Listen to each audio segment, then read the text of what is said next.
1,00,000 మంది శివభక్తులతో కలిసి మహారుద్రాక్ష పూజలో పాల్గొనండి. వెంటనే కాల్ చేసి మీ పేరును నమోదు చేసుకోండి. కొండపై నుంచి తోస్తారు, బాతురూంల పూడి చేస్తారు, మంట పెట్టి ఉడికిస్తారు, చంపేస్తారు. ఇష్టం లేకుంటే పెళ్లి కాకముందే చెప్పాలి, పెళ్ళయినాక చంపేస్తంటే ఎలా? ఆగం చేస్తారు. అసలు మా పరిస్థితి ఏంటి అంటే ఎవరి పరిస్థితి? మా అబ్బాయిల పరిస్థితి. మరి ఈ పాట రాసినప్పుడు మీకు చాలా నాకు తెలిసి చాలా ఇన్సిడెంట్స్ అయ్యాయి కదా, అబ్బాయిలు కూడా చాలా ఇలా చేస్తారు కదా, అలా చేస్తారు కదా అంటే నేను రియాక్ట్ అయ్యాను కొంతమందికి. మరి ఇప్పుడు జరుగుతున్నటువంటి ఈ ట్రెండ్లో ఇలా జరుగుతున్నప్పుడు కొంచెం భయం అయితే ఉంటుంది. ఎందుకు అలా తయారవుతున్నారు అమ్మాయిలు అంటే మీరు ఏమనుకుంటున్నారు? అసలు ఎందుకు అలా తయారవుతుందో తెలియదు కానీ వాళ్ళు చేసేదైతే, ఒక అబ్బాయి చిన్నప్పటి నుంచి చాలా స్ట్రగుల్ చేసి అంత దాకా వచ్చి ఒక మ్యారేజ్ చేసుకొని మంచి లైఫ్ లీడ్ చేయాలనుకున్నప్పుడు. సో మరి ఇప్పుడు యంగ్స్టర్స్ ఏంటంటే ఈ లవ్ అని పేరెంట్స్ చాలా ఉన్నాయి కదా, అంటే నిజంగా మరి పెళ్లి చేసుకోవాలంటే భయం వేస్తుందా? భయం వేస్తుంది ఖచ్చితంగా. హాస్టల్ పిల్లల యొక్క లైఫ్ ఎలా ఉంటుందని రాశారు, ఫాదర్ గురించి రాసి పాడారు. అంటే ఎట్లా మీకు కనెక్ట్ అవుతారు ఆ మూమెంట్స్ నుండి? నేను హాస్టలే, ఆ కష్టాలు నాకు తెలుసు కాబట్టి నేను రాశాను. నాన్న అంటే నాకు చాలా ఇష్టం చిన్నప్పటి నుంచి. నాన్న చూపే అడుగు జాడ, చీకట్లో సూర్యకాంతి వెలుగంట, మన వెన్నంటే ఉండి గుండెల ధైర్యమే నింపి, మన చెయ్యి పట్టి మనతో పాటు అడుగిస్తాడు. నాన్న చూపే అడుగు జాడ, చీకట్లో సూర్యకాంతి వెలుగంట. మీ పేరెంట్స్కి ఏమైనా చెప్తారా? రుణపడి ఉంటాను ఎప్పటికైనా. నాకు ఈ జన్మనిచ్చినందుకు చాలా థ్యాంక్ యూ. ఇంకా వాళ్ళ గురించి చెప్పలేను, మాటల్లో అయితే చెప్పలేను.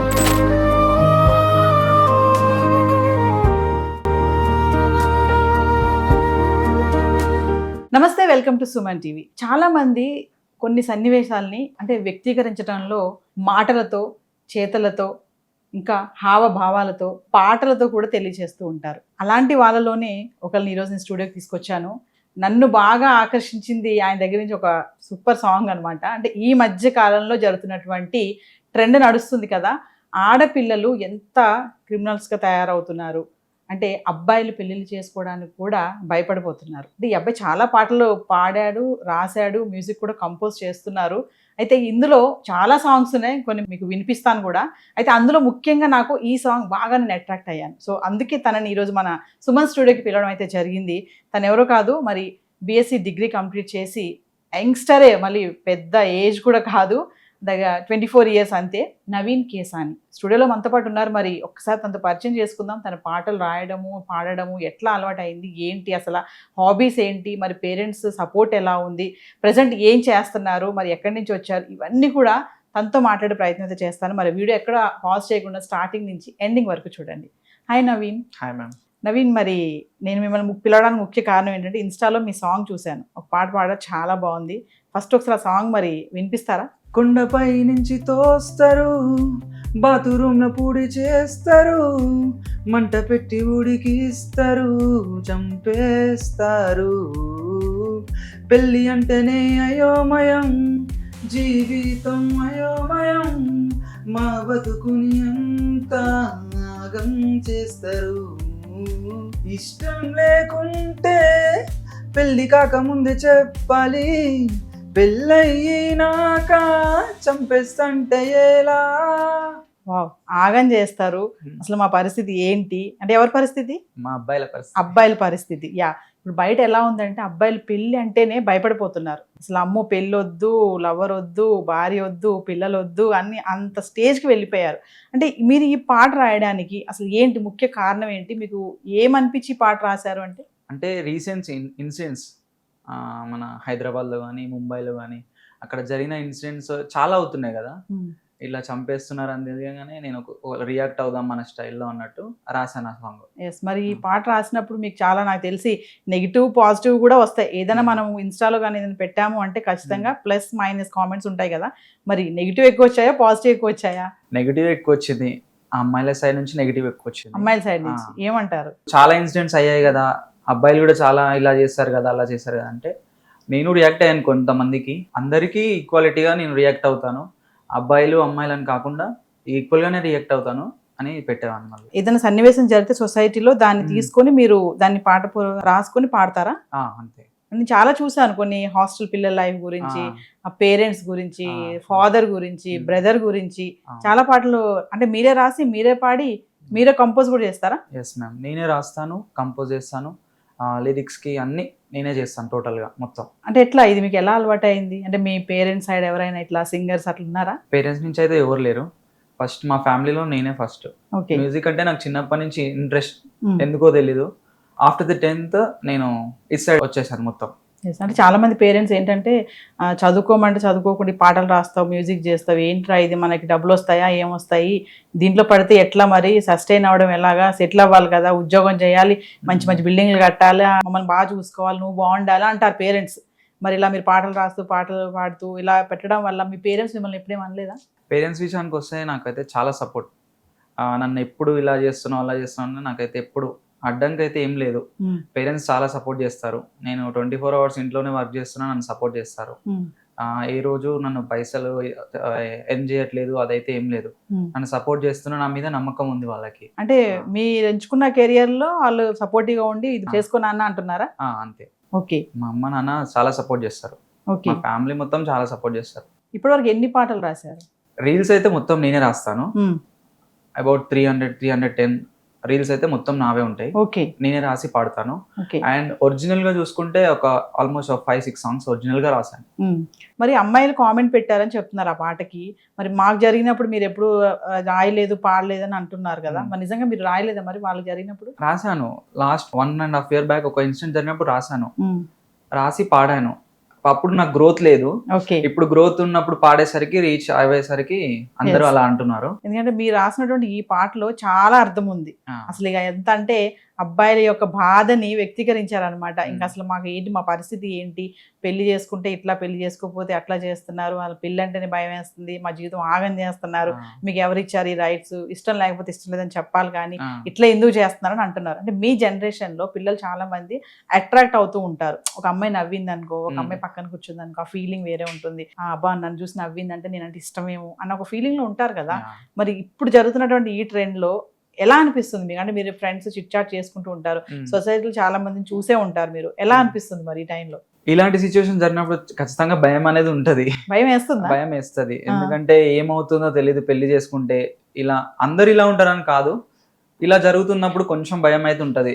అబ్బాయిలకైనా మా ఫ్రెండ్స్ అయినా అదే డిస్కస్ చేస్తారు, ఏంట్రా ఇలా ఉన్నారు అట్లా అంటారు. అంటే అమ్మాయిలు అందరూ అలా లేరు కదా, కొంతమంది అంటే ముందు బాగానే ఉంటున్నారు, తర్వాత కదా మారుతున్నారు, అదే వేరే సర్కమ్స్టాన్సెస్ వల్ల అలా మారిపోతున్నారు.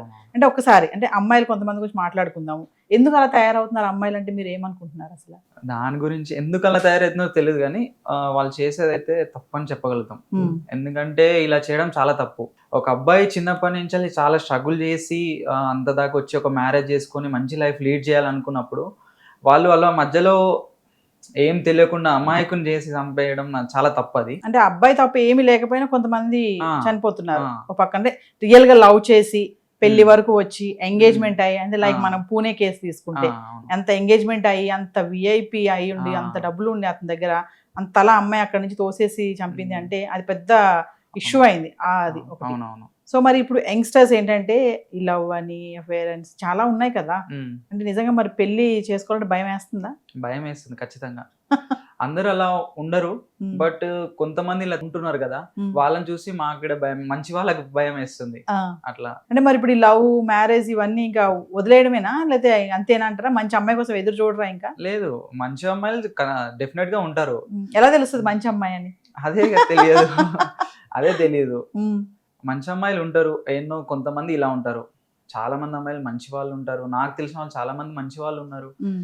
బట్ మైండ్ సెట్ అలా చేంజ్ అవుతుంది, దేని వల్ల చేంజ్ అవుతుందో వాళ్ళ పర్సనల్ లైఫ్ అది. అంటే అమ్మాయిలు ఏమంటారు అసలు? అంటే మీ సర్కిల్ లో అమ్మాయిలు ఉంటారు కదా, ఫ్రెండ్స్ కానీ ఇరుగు పొరుగు వాళ్ళు కానీ, వాళ్ళు అసలు ఏమంటున్నారు ఇలాంటి సన్నివేశాలు చూసినప్పుడు? కానీ ఆడపిల్లలు తయారైపోతున్నారు అంటే సమాజంలో అందరిని అంటున్నారు, అమ్మో ఆడవాళ్ళంటే భయం వేస్తుంది, ఆ ముందు ఒకలా ఉంటున్నా, తర్వాత ఒకలా ఉండి ఎప్పుడు ఏం చేస్తారో తెలియదు అని చెప్పేసి కొన్ని రీల్స్ కూడా చాలా వస్తున్నాయి.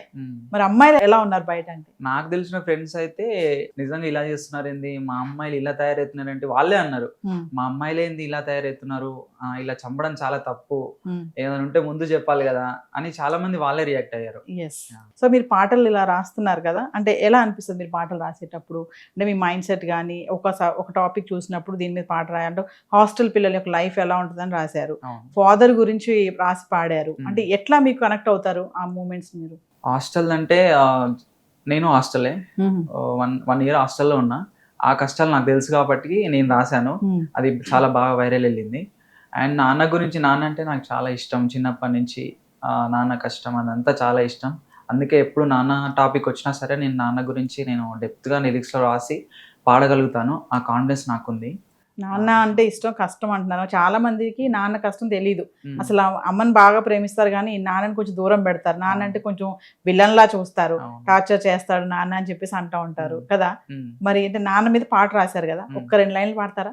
నాన్న చూపే అడుగు జాడ, చీకట్లో సూర్యకాంతి వెలుగంట, నాన్న చూపే అడుగు జాడ, చీకట్లో సూర్యకాంతి వెలుగంట, మన వెన్నంటే ఉండి గుండెల ధైర్యమే నింపి, మన వెన్నంటే ఉండి గుండెల ధైర్యమే నింపి, మన చెయ్యి పట్టి మనతో పాటు అడుగిస్తాడు, మన చెయ్యి పట్టి మనతో పాటు అడుగిస్తాడు, నాన్న చూపే అడుగు జాడ, చీకట్లో సూర్యకాంతి వెలుగంట. హాస్టల్ లైఫ్ అంటే చక్కగా బాగుంటుంది కదా, పేరెంట్స్ దూరంగా ఉంటారు, ఎంజాయ్ చేయొచ్చు, మంచి ఫ్రెండ్స్ ఉంటారు, మంచి ఎన్విరాన్మెంట్ ఉంటుంది, ఎవరు టార్చర్ ఉండదు అని అంటూ ఉంటారు. మరి హాస్టల్లో కూడా ఇబ్బందులు ఉంటాయని పాడారు. అదే మీరు హాస్టల్ లైఫ్ కూడా చూసామని చెప్తున్నారు కదా, ఎందుకు హాస్టల్ అంటే భయమా? అలా ఏం లేదు, టూ సైడ్స్ ఉంటాయి. ఫ్రెండ్స్ ఉంటారు, ఎంజాయ్మెంట్ ఉంటుంది, ఒక సైడ్ ఇది ఉంటుంది, ఒక సైడ్ అది ఉంటుంది. 2 sides ఉంటాయి, బాధలు ఉంటాయి, కష్టాలు ఉంటాయి. సో హాస్టల్ పాడారు కదా, అది కూడా ఒక 2 లైన్లు.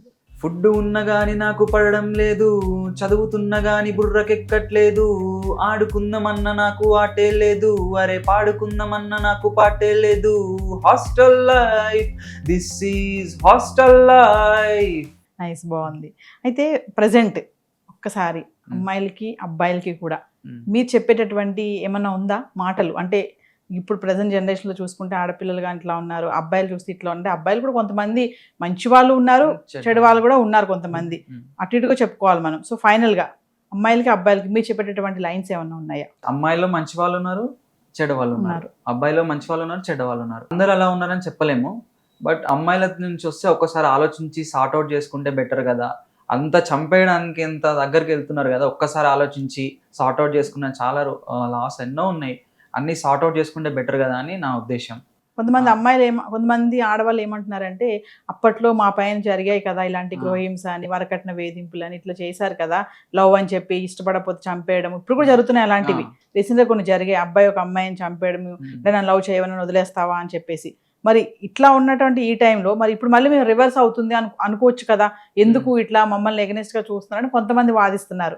మరి దానికి ఏం చెప్తారు మీరు? రివర్స్ అని అప్పట్లో జరిగినాయి, ఇప్పుడు కూడా జరుగుతున్నాయి. రివర్స్ అని అంటూ ఏం లేదు, సార్ట్అవుట్ చేసుకుంటే బెటర్ కదా. అప్పుడు వాళ్ళు సార్ట్అవుట్ చేసుకోలేదేమో, మనం ఇప్పుడు అందరం కలిసి సార్ట్అవుట్ చేసుకొని మనం ఒక బెటర్ లైఫ్ లీడ్ చేయొచ్చు కదా సార్ట్అవుట్ చేసుకుంటే. ఈ చంపేయడాలు, ఈ వైలెన్స్ తో ఎందుకు, మనం పీస్ఫుల్ గా వెళ్ళొచ్చు కదా అన్నట్టు నాకు అనిపిస్తుంది. ఫైనల్ గా మీ పేరెంట్స్కి ఏమైనా చెప్తారా? సుమన్ టీవీ తరఫున ఇప్పుడు స్టూడియోలో ఉన్నారు మీరు, మీ మమ్మీ డాడీ కూడా చూస్తూ ఉంటారు, వాళ్ళకి ఏమైనా చెప్తారా? వాళ్ళకి రుణపడి ఉంటాను ఎప్పటికైనా. నాకు ఈ జన్మని ఇచ్చినందుకు చాలా థ్యాంక్ యూ. ఇంకా వాళ్ళ గురించి చెప్పలేను, మాటల్లో అయితే చెప్పలేను.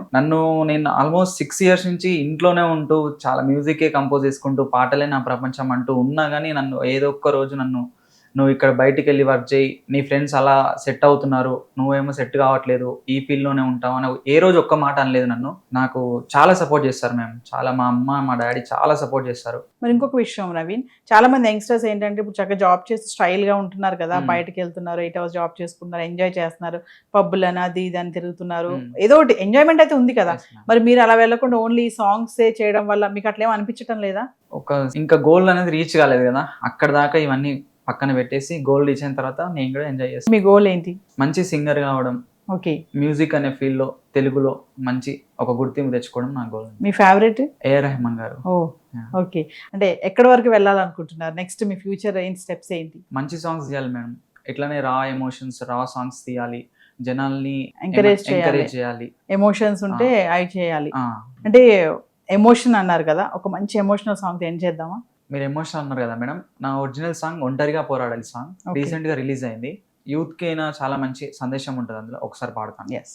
నీపైనే నమ్మకమంతా మీ అమ్మ నాన్నకి, నువ్వెదిగితే చాలు అంతా మంచే వాళ్ళకి, పనికిరాని ముచ్చట అంతా వదిలేసి పక్కకు పెట్టు, దిమాకంత గమ్యం వైపే పెట్టి నువ్వొక మెట్టెక్కు, రేపు రేపు అనుకుంటే అది ఎప్పటికీ దక్కదు అంట, ఇవ్వాలే ఈ క్షణమంటే అది నీదే అవుతుందంట, ఒంటరిగా పోరాడాలే ఒంటరిగా నువ్వెదగాలే, లోకం నిన్ను ఆపుతూ ఉన్నా గమ్యం వైపే సాగాలే. సో నవీన్, మరి ఫైనల్ గా Hmm. సుమన్ టీవీకి రావడం మీకు ఎలా అనిపించింది, ఏంటి? థ్యాంక్ యూ మేము ఫస్ట్ ఆఫ్ ఆల్ ఇన్వైట్ చేసినందుకు. సుమన్ టీవీ అనేది పెద్ద ఛానల్, నాకు ఆపర్చునిటీ ఇచ్చినందుకు మీకు first of all thank you. అంటే చాలా నెగిటివ్ పాజిటివ్ కామెంట్స్ వస్తూ ఉంటాయి మీరు పాడే పాటలకి. అంటే చాలా మంది ఏంటంటే నెగిటివ్ రాగానే కొంచెం డిప్రెషన్ అయిపోతా ఉంటారు. అబ్బాయి ఏంటి నన్ను ఇట్లా అన్నారు, ఫస్ట్ లో మీరు పాడిన పాటకి ఏదైతే ఉందో చాలా నెగిటివ్ వచ్చాయండి నాకు మెసేజ్ అని చెప్పారు. డిప్రెషన్ అయిపోయి అక్కడితో అమ్మో ఇది ఇంకా మళ్ళీ పాడితే మళ్ళీ ఏమొస్తుందని భయపడిపోతూ ఉంటారు. మరి అలా కాకుండా మీరు ఇలాగే మంచిగా ఇంకా సక్సెస్ అవుతూ పైకి వెళ్ళాలని సుమన్ టీవీ తరఫు మేము కోరుకుంటున్నాం. థ్యాంక్స్. నేను అడగగానే మీ స్టూడియోకి వచ్చి నాకు మంచి మంచి పాటలు కూడా వినిపించారు. Thank you Naveen. Thank you ma'am.